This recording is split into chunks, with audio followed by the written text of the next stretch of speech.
কথায় আছে যে ঘরের শত্রু বিভীষণ। আমি ফেনীতে আইসা এইটার প্রমাণ আরেকবার পাইলাম। কেমনে আমি একটু বুঝাই।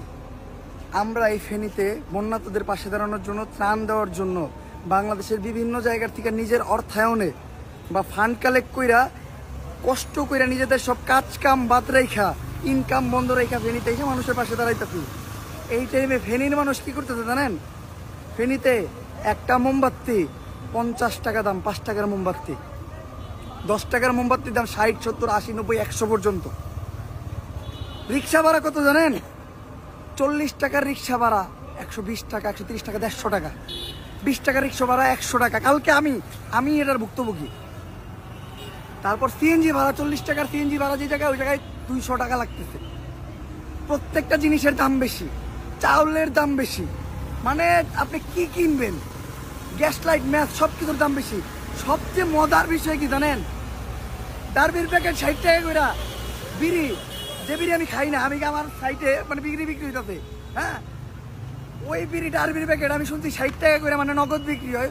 ওই ডারবির প্যাকেট 80 টাকা করে বিক্রি হইতেছে। কপাল ভালো বিড়ি খাই না। 80 টাকা, 90 টাকা, 100 টাকা, 120 টাকা, মানে তার কাছ থেকে পারতেছে যেমনি নিতেছে। এখন আপনি কইবেন যে ভাই একটা রিক্সাওয়ালা একটু বেশি নিতেছে কি, যে পানির ভিতরে তারা টিপ মারতেছে।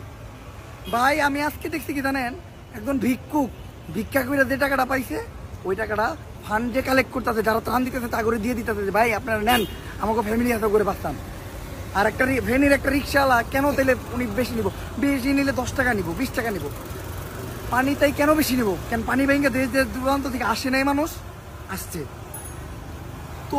আবার আরেকটা সবচেয়ে দুঃখজনক বিষয়, যে পরিস্থিতি, বন্যা পরিস্থিতি, মানুষ উদ্ধার করতে পারতেছে না, মানুষ আর্তনাদ।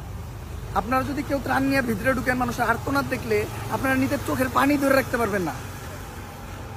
এক সাইডে এই অবস্থা, আর এক সাইডে মানুষ জাল ফালায় মাছ ধরতেছে, সিলভার কাপ মাছ। আবার যখনই কেউ জাল ফালায় বড় কোনো মাছ পাইতেছে সবাই মিলে হই হই হই হই হই। এগুলো কিন্তু বাইরের কোনো মানুষ না, এটা ফেনীর মানুষ।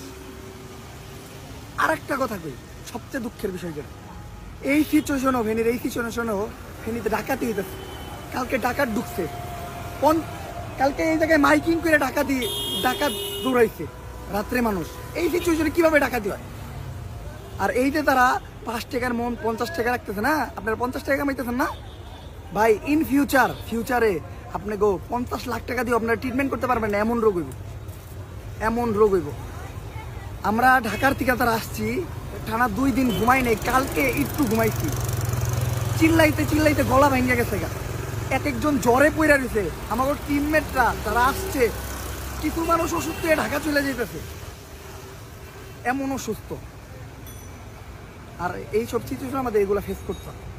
এই জায়গায় স্ক্যাম, এই জায়গায় ব্যবসা করতে হবে, এখনো ব্যবসা করতে হবে আপনাকে। আপনারা চাউলের দাম বাড়াই দিতেছেন, সিগারেটের দামটা বলে বাড়াই দিচ্ছেন, আরো কত কিছু যে ভাই আমি হিসাব দিতে পারবো না। তো যারা ফেনীর মানুষ আছে তারা তো সবাই নেটওয়ার্ক আউট, ফেনীর মানুষ তো আমার এই ভিডিওটা পাইবো না। তারপরেও যারা পান, আপনারা সিন্ডিকেটটা ভাঙতে আমাকে সাহায্য করেন, হ্যাঁ, আপনারা এই সিন্ডিকেটটা ভাঙতে সাহায্য করেন। আর তারা ঢাকার থেকে আসতেছেন, সাধারণ স্টুডেন্ট, সমন্বয়ক বা প্রশাসনের লোক আছেন, দয়া করে হেল্প করেন, এগুলো সিন্ডিকেটগুলো ভাঙেন। আমি হুঁশিয়ার করতেছি, এরকম সিন্ডিকেট মানে আমি যতবার ফেস করতে কালকে তারা উড়াই দিকে ছেড়ে দিয়েছিলাম। নেক্সট টাইম পাইলে কোনো জেলায় কোনো দুর্যোগের সময় পাইলে কোনো ছাড় দেওয়া হইব না, প্রকাশ্যে জনগণের মাঝখানে তাকে শাস্তি দেওয়া হইব, বইলা দিলাম।